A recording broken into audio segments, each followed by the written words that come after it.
문화적 차이는 환경적 차이의 산물이다. 얄리의 질문과 관련된 다른 요인들 중 특히 중요한 것은 문화적 요인과 개인의 영향력이다. 먼저 문화적 요인부터 살펴보면 인류의 문화적 특징은 세계의 각 지역에 따라 크게 다르다. 이 같은 문화적 차이의 일부는 분명 환경적 차이의 산물이며 이 책에서도 많은 사례를 거론했다. 그러나 각 지역에서 환경과 무관하게 작용한 문화적 요인들의 의의를 확인해 보는 것도 중요한 일이다. 어떤 지역에서는 그 지역만이 사소하고 일시적인 이유로 별로 중요치 않은 어떤 문화적 요소와 발생했다가 그대로 굳어짐으로써 그곳 사회로 하여금 여러 가지 더 중요한 문화적 선택을 하게 만들 수 있다. 가령 카오스 이론이 다른 과학 분야에서도 두루 응용되었듯이 말이다. 이러한 문화적 과정은 역사를 예측 불가능하게 하는 한 요소이기도 하다. 한 예를 들면 나는 13장에서 타자기의 쿼티 자판을 언급했다. 각기 다르게 설계된 수많은 자판 중 왜 하필 이 자판이 채택될 수 있었던 데는 여러 가지 사소한 이유가 있었다. 구체적으로 말하면 1860년대 당시 미국에서 만들어진 초기 타자기의 구조, 타자기 판매 정책, 신시내티의 속기 타자 학원을 차린 롱리라는 여성이 1881년에 내린 결정, 그리고 그 롱리 선생에게서 타자를 배운 프랭크 맥거린이라는 수자자가 1888년에 개최된 타자 경신대회에서 커티자판을 쓰지 않은 루이스 토브라는 경쟁자를 물리쳤고 그 결과가 널리 보급된 일 등이 그것이다. 1860년에서 1880년대 어느 시점에서 보더라도 다른 자판이 선택될 가능성은 항상 있었다. 당시 미국이라는 환경이 다른 자판보다 커티 자판에 더 유리한 점은 아무것도 없었기 때문이다. 그러나 일단 결정이 내려지자 커티 자판은 확고하게 뿌리를 내렸고 1세기 뒤에 컴퓨터 자판에 채택되었다. 그리고 비록 머나먼 과거의 일이라서 지금은 확인할 길이 없지만 중앙아메리카에서 20진법, 그래서 역법도 260개의 날짜에 각각 이름을 붙여 이 중에서 순환하게 하고 1년을 365로 정하게 되었다. 이 심지법을 널리 사용한 것과는 대조적으로 수메르인이 10진법 대신 12진법, 그래서 오늘날 1시간은 60분, 하루는 24시간, 1년은 12개월, 월은 360도가 되었다를 채택한 것도 어쩌면 그처럼 사소한 이유 때문인지도 모른다. 물론 타자기, 시계, 역법 따위의 설계 문제가 그것을 채택한 사회의 경쟁력에 영향을 미치지는 않는다. 하지만 그러한 가능성은 얼마든지 상상할 수 있다. 예를 들어, 만약 미국의 쿼터 자판이 세계의 다른 지역에서도 역시 채택되지 않았다면, 가령 일본이나 유럽이 그보다 훨씬 효과적인 드보르자크 자판을 채택했다면, 19세기에 이루어진 그 사소한 결정은 20세기 미국 기술의 경쟁력에 크나큰 영향을 미치게 되었을지도 모른다. 마찬가지로 중국 어린이들을 연구해 보면 기후가 초기인 전통적 중국 문자보다 중국어 발음을 알파벳으로 표기한 것, 병읍, 베이징 방언에 입각한 중국어의 로마자 표기법을 한 방식을 가르쳤을 때 쓰기를 더 빨리 배운다는 것을 알 수 있다. 그런데도 이러한 중국 문자가 생긴 까닭에 대해 중국어에는 발음은 같지만 의미가 다른 낱말, 동음, 이의어, 가 많아서 그것을 고별하는데 더 편리했기 때문이라는 의견도 있다. 만약 그렇다면 중국어의 동음이의어가 많은 것은 중국 사회에서 문자 역할에도 크나큰 영향을 미쳤겠지만 유독 중국이라는 환경에서만 동음이의어가 그렇게 많이 필요했다고는 믿기 어렵다. 안데스의 복잡한 문명이 문자를 만들어내지 못했다는 것은 하나의 수수께끼인데 그것은 혹시 어떤 언어학적 요인이나 문화적 요인 때문은 아니었다. 인도에는 엄격한 사회경제적 계급 체계가 있어서 기술 발전에 심각한 차질을 빚었는데 과연 인도의 환경이 그렇게 만들었을까? 중국의 유교와 문화적 보수주의의 중국 역사에 깊은 영향을 미쳤는데, 과연 중국의 환경이 그렇게 만들었을까? 타인에게 개종을 권하는 종교, 기독교와 이슬람교는 유럽이나 서아시아에서는 식민지 개척과 정복의 추진력으로 작용했는데 어째서 중국에서는 그렇지 않았을까? 이처럼 환경과 무관하고 처음에는 별로 중요하지 않았던 어떤 특이한 문화적 요소가 나중에는 그 영향력을 지닌 장기적인 문화적 특징으로 발전할 수 있는데, 아무튼 앞에서 든 예들은 이 문제가 얼마나 폭넓은 것인지를 잘 보여준다. 이 같은 요소들의 의의를 아직 제대로 규명되지 않은 중요한 문제다.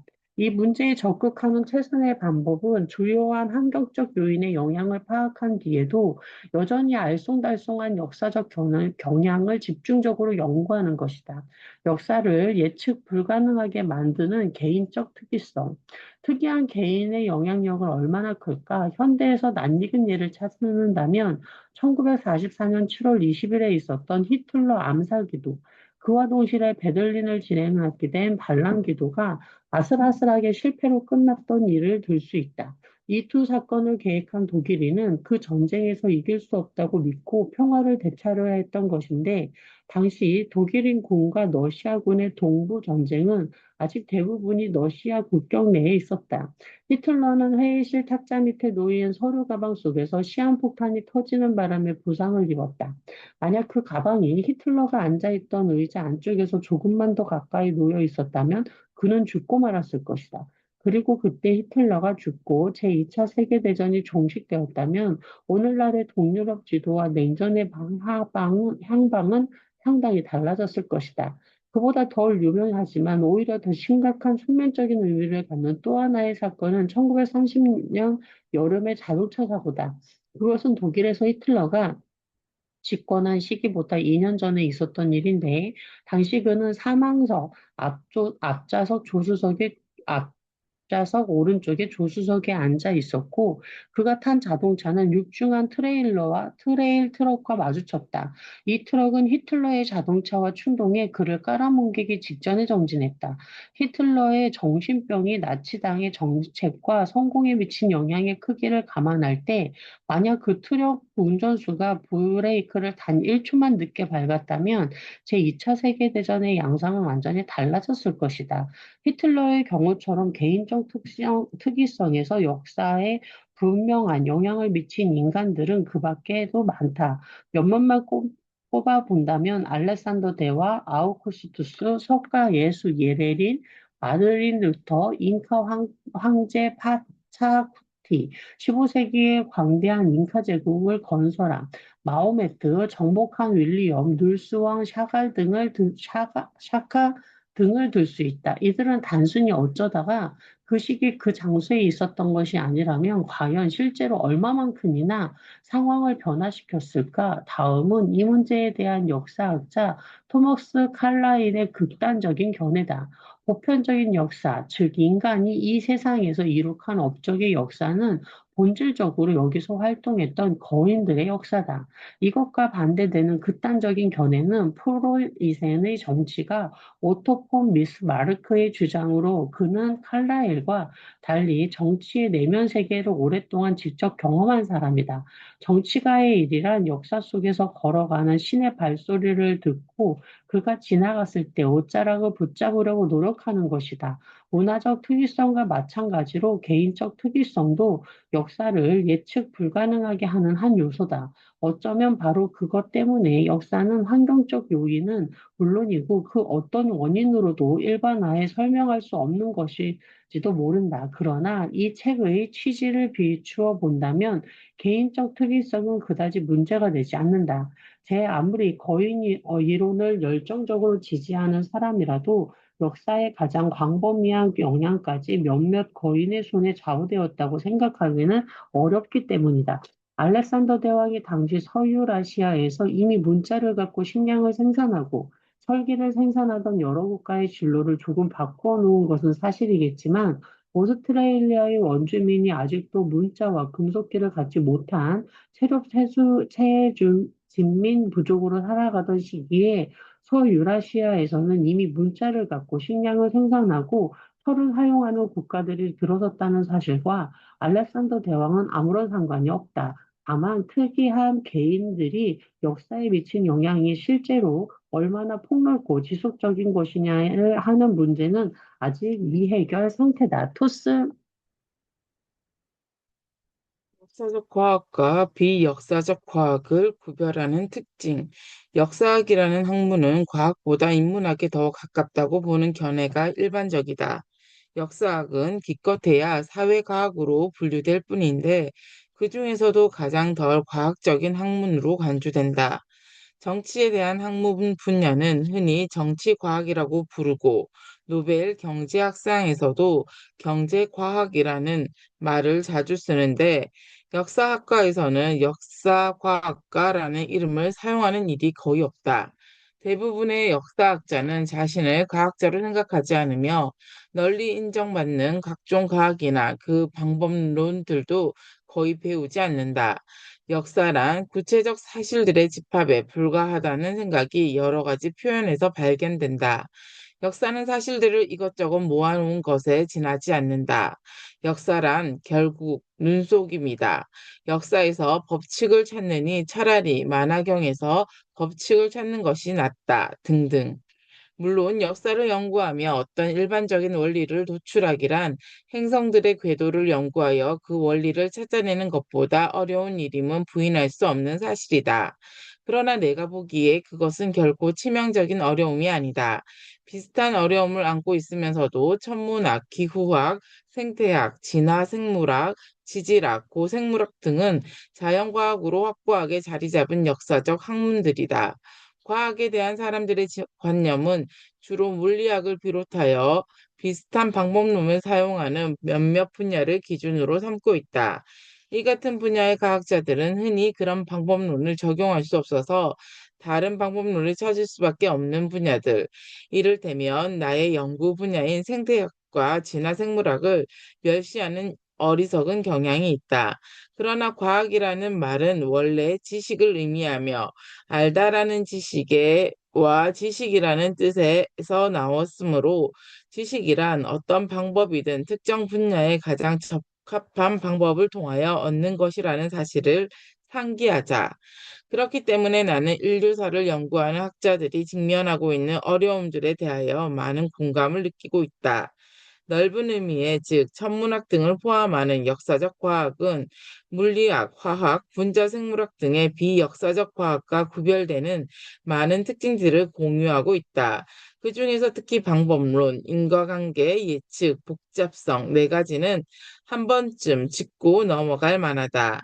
물리학에서 지식을 얻는 주된 방법은 실험실에서 하는 실험을 통해서이다.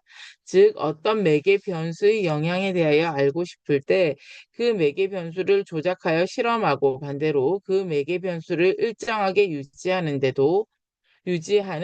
대조 실험도 해보고 그러면서 다른 매개 변수들은 항상 일정하게 유지하고 이런 실험상의 조작과 대조 실험을 반복하고 그리하여 충분한 양의 자료를 얻는 것이다. 이 방식은 화학과 분자생물학에서도 효과적인데 많은 사람들이 그것을 과학과 동일시하고 있어서 흔히 실험만이 과학적 방법의 요체인 것처럼 생각한다. 그러나 역사적 학문 중에는 명백히 실험실 실험을 거의 또는 전혀 사용할 수 없는 학문도 많다. 우리는 은하계의 형성을 중단시킬 수도 없고, 허리케인이나 빙하기의 진행을 차단할 수도 없고, 실험적으로 몇몇 국립공원의 회색곰들을 전멸시킬 수도 없고, 공룡의 진화 과정을 재생할 수도 없다. 그러므로 이 같은 역사적 과학에서 지식을 얻기 위해서는 관찰, 비교, 그리고 이른바 자연 발생적 실험, 이에 대해서는 잠시 후 다시 언급하겠다. 등의 다른 방법들을 사용해야 한다. 역사적 과학은 직접적, 궁극적 원인들의 사슬을 연구한다. 대체로 물리학이나 화학에서는 궁극적 원인, 목적, 기능 따위의 개념이 무의미한데 일반적으로 말하자면 살아 움직이는 어떤 체계, 특히 인간의 각종 활동을 이해하는 데는 그런 개념들이 필수적이다. 예를 들어 눈토끼의 털은 여름에는 갈색이었다가 겨울에는 흰색으로 바뀌는데 이 동물을 연구하는 진화생물학자는 모피색조의 분자 구조나 생합성, 생물체 내에서 세포의 작용에 의한 유기물질의 합성, 생합성 경로 같은 직접적 원인들을 밝혀내는 것으로 만족하지 않는다. 더 중요한 문제는 그 현상의 기능, 포식자들을 피하기 위한 위장술과 궁극적 원인, 철따라 모피색이 변하는 일군의 조상 토끼에서 시작된 자연 선택이다. 마찬가지로 유럽의 역사를 연구하는 역사학자도 1815년과 1918년 당시의 유럽이 각각 범유럽적인 전쟁으로 값비싼 희생을 치르고 나서 막 평화를 되찾은 상황이었다고 설명하는 것으로 만족하지 못한다.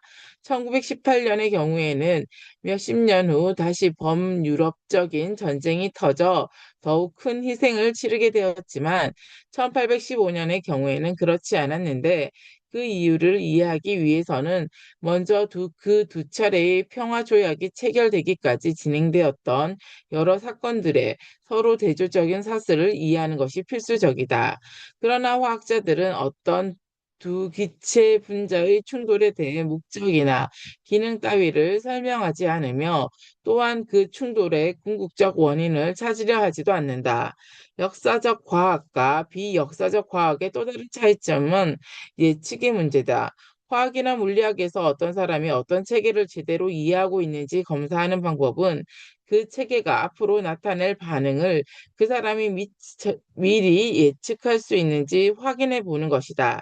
이 문제에 있어서도 물리학자들은 쥐나 생물학이나 역사학을 얕잡아 보는 경향이 있는데 그것은 이들 분야가 그 같은 검사를 통과하지 못하는 것처럼 보이기 때문이다.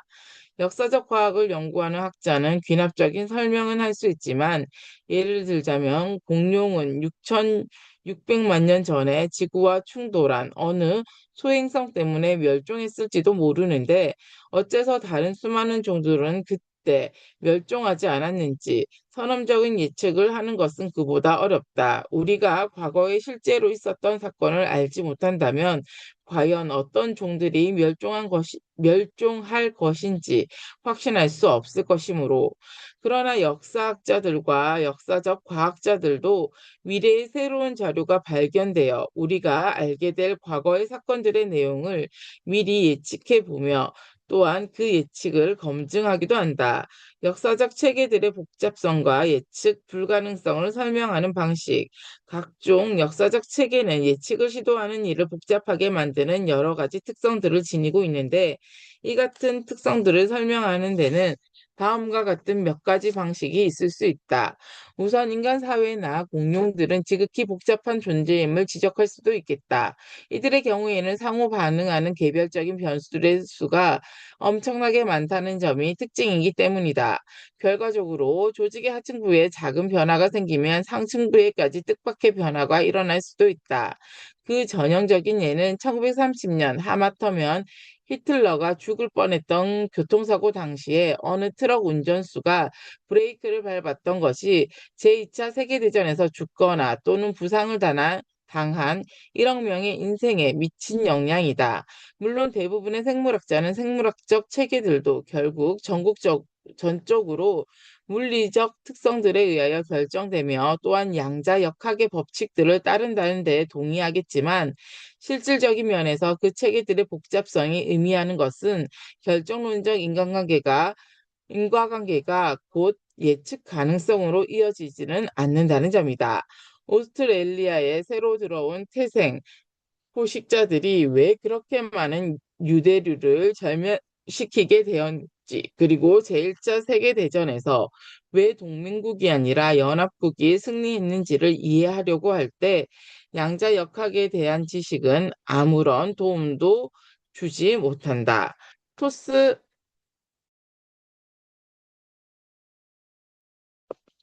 각각의 빙하, 성운, 허리케인, 인간사회, 생물종, 심지어는 개개인이나 유성생식을 하는 생물의 세포 하나하나까지도 모두 독특한 존재다. 왜냐하면 그 모두가 수많은 변수의 영향을 받고 있으며 또한 수많은 가변적 부분으로 이루어져 있기 때문이다. 반면에 물리학자가 연구하는 소립자 또는 동위 원소들과 화학자가 연구하는 분자들은 그 종류의 모든 개체가 동일하다. 따라서 물리학자와 화학자는 거시적 차원에서 보편적인 결정론적 법칙들을 정립할 수 있다. 그러나 생물학자와 역사학자는 통계적 추세만을 정립할 수 있을 뿐이다. 가령 내가 재직하고 있는 캘리포니아 주립대학 의료센터에서 앞으로 태어날 1000명의 신생아 가운데 남아있는 480명 이상이고, 남아는 480명 이상이고, 여아는 520명 이상일 것이라고 예측한다면 그 예측은 정확히 들어맞을 확률이 매우 높다. 그러나 나는 내 아이들이 둘 다 아들로 태어날 것을 미리 알 도리가 없었다. 마찬가지로 역사학자들도 어느 지역의 인구 규모가 밀도가 충분히 증가했고 또 식량 생산이 이루어질 가능성이 있는 경우에는 그렇지 않은 경우에 비해 그 지역의 부족 사회가 추장 사회로 발전하기 더 쉬웠음을 알고 있다. 그러나 이 같은 지역 인구는 제각기 나름대로 독특한 특징을 가지고 있으며 결과적으로 멕시코, 과테말라, 페루, 마다가스카르 등지에서는 추장사회가 발생했지만 뉴기니나 과달카날, 솔로몬 제도의 주도인 화산섬에서는 그렇지 않았다. 역사적 체계의 복잡성과 예측 불가능성을 설명하는 또 하나의 방식은 역사적 체계란 설령 궁극적으로 이미 결정되어 있더라도 그 인과관계의 긴 사슬을 연구하다 보면 특정 과학 분야의 영역 바깥에 있는 궁극적 원인들과 거기서 비롯된 최종적인 결과물들을 분리시킬 수도 있음을 인식하는 일이다. 예를 들자면 공룡들은 소행성의 충돌 때문에 전멸했을지도 모르는데 그 소행성의 궤도는 전적으로 고전적인 역학의 여러 가지 법칙에 따라 결정되어 있었다. 그러나 만약 6,700만 년 전에 고생물학자들이 있었다 하더라도 공룡들의 최후가 임박했음을 예측하지는 못했을 것이다. 이 문제를 제외한다면 원래 소행성을 연구하는 과학 분야는 공룡 생물학과는 거리가 멀기 때문이다. 이와 마찬가지로 1300에서 1500년의 단기 빙하기는 그린란드의 스칸디나비아인들이 소멸하는 한 원인이 되었지만 역사학자는 물론이고 아마 현대의 기후학자도 단기 빙하기를 미리 예측할 수는 없었을 것이다. 인류 사회의 보탬이 될 인간 사회에 대한 과학적인 역사 연구. 이처럼 역사학자가 인간 사회의 역사에서 원인과 결과를 파악하려고 할 때 직면하는 어려움을 대체로 천문학자, 기후학자, 생태학자, 진화생물학자, 지질학자, 고생물학자 등이 직면하는 어려움과는 비슷하다. 각기 정도가 다르기는 하지만 이들 분야는 모두 실제 사건을 모방하여 각종 변수들을 제어하는 실험적 간섭이 불가능하다는 점, 변수가 너무 많기 때문에 복잡하다는 점, 따라서 각각의 체계가 모두 독특하다는 점, 결과적으로 보편적인 법칙을 정립할 수 없다는 점, 그리고 뜻밖의 특성이나 미래의 반응을 예측하기 어렵다는 점이 공통적이다. 역사학을 비롯한 역사적 과학에서 예측하기가 가장 적당한 연구 대상은 공간적으로 규모가 크고 시간적으로 기간이 긴 소재들인데 이때는 수백만 건의 소규모적 단기적 사건들에서 나타나는 독특한 특징들이 평준화되어 사라지기 때문이다. 내가 앞으로 태어날 신생아 1000명의 성비를 예측할 수는 있지만 내 아이들의 성별은 예측할 수는 없었던 것처럼 역사학자들도 아메리카 사회와 유라시아 사회가 1만 3천 년 동안 따로따로 발전하다가 마침내 충돌했을 때의 여러 가지 폭넓은 결과에 대하여 그것을 불가피하게 만들었던 요인들을 파악할 수는 있지만 1960년 미국 대통령의 선거의 결과는 예측할 수 없었다. 1960년 10월 있었던 한 차례의 텔레비전 토론에서 어떤 후보가 무슨 말을 했느냐 하는 구체적인 내용에 따라 케네디가 아니라 닉슨이 당선될 수도 있었겠지만 유럽인들이 아메리카 원주민들을 정복한 사건은 그 당시에 누가 무슨 말을 했든 간에 막을 수 없었을 것이다. 인류사회는 인류사를 연구하는 학자들이 기타 역사적 과학을 연구하는 과학자들의 경험을 통하여 얻을 수 있는 것은 무엇일까? 여기서 유용한 방법론은 비교 연구법과 이른바 자연 발생적 실험이다. 인류사학자와 은하계의 형성을 연구하는 천문학자는 둘 다 어떤 제어된 실험실 실험을 통하여 자기가 연구하는 체계를 조작하지 못하지만 자연 발생적 실험은 둘 다 이용할 수 있다. 그것은 어떤 사건의 원인이 되었다고 추정되는 요인이 있거나 없다는 또는 그 요인에 강하거나 약하다는 점에서 상반되는 여러 체계를 서로 비교해 보는 것이다. 예를 들어 유행병 학자는 사람들에게 다량의 소금을 먹이는 실험을 해 볼 수 있지만 대신 이미 소금 섭취량이 큰 차이를 보이는 인간 집단들을 비교함으로써 소금을 너무 많이 섭취할 때의 효과를 파악할 수 있다. 또한 문화인류학자는 수백 년 동안 여러 인간 집단에서 각각 다른 양의 자원을 제공하는 실험을 해볼 수는 없지만 그 대신 자연 상태의 자원량에서 차이가 있는 여러 섬에 살고 있는 폴리네시아인들의 최근 인구를 비교함으로써 자원량의 장기적인 효과를 연구할 수는 있다. 인류사를 연구하는 학자가 자연 발생적 실험을 통하여 비교 연구를 할 수 있는 대상은 단순히 사람이 살고 있는 5개 대륙만이 아니다. 상당히 고립되어 있는 상태에서 복잡한 사회를 발전시킨 큰 섬들, 이를테면 일본, 마다가스카르, 아메리카 원주민들의 히스파니올라, 뉴기니, 하와이, 그 밖의 섬을 비교해 볼 수도 있고, 또한 각 대륙에 속한 수백 개의 작은 섬이나 여러 지역 사회를 비교해 볼 수 있다. 생태학이나 인류사뿐 아니라 어떤 분야에서든 자연 발생적 실험은 본질적으로 방법론에 대한 비판을 받기 쉽다. 그중에는 우리가 관심을 가진 변수 이외의 다른 변수들이 자연적으로 변화하면서 일으키는 효과가 혼재되어 있다는 비판도 있을 수 있고, 또한 변수들 사이에서 관찰된 상관관계를 바탕으로 인간관계의 사슬을 추론하는 데 따르는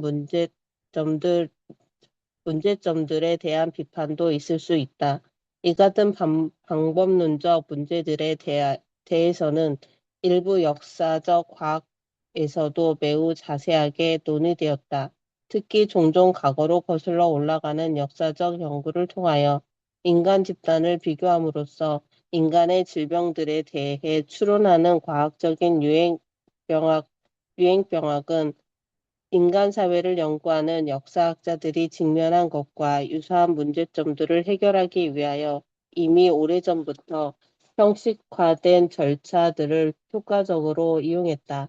또한 생태학자들도 자연 발생적 실험 문제들의 주의를 기울이는 일을 게을리하지 않았는데 그들이 연구하려는 생태학적 변수는 직접 실험적 간섭을 기하여 조작하는 일이 비윤리적이거나 불법이거나 불가능한 경우가 많으므로 그때마다 발생적 실험이라는 방법론에 의지할 수밖에 없었기 때문이다.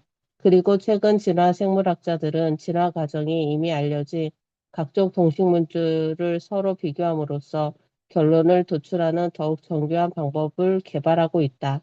간단히 말해서 과학 분야 중에서 역사가 그리 중요하지 않고 작용하는 변수들도 소수에 지나지 않는 분야의 문제를 이해하는 것보다 인류사를 이해하는 것이 훨씬 어렵다는 점도 나도 시인한다. 그러나 몇몇 분야에서는 이미 역사적인 문제들을 분석하는데 효과적인 방법론을 속속 얻어냈다. 그리하여 공룡, 성운, 빙하 따위의 역사는 오늘날 일반적으로 인문학보다 과학에 더 가까운 분야라는 인정을 받고 있다. 그렇지만 우리가 내성을 통하여 훨씬 더 많은 통찰력을 얻을 수 있는 것은 공룡의 행동이 아니라 다른 인간들의 행동에 대해서다. 따라서 나는 인간 사회에 대한 역사적 연구도 공룡에 대한 연구에 못지않게 과학적일 수 있음을, 그리고 그것은 어떤 일들이 현대 세계를 형성하고 또 어떤 일들이 우리의 미래를 형성하게 될 것인지를 가르쳐 줌으로써 오늘날의 우리 사회에도 보탬이 될 것임을 낙관하고 있다. 여기까지 하겠습니다.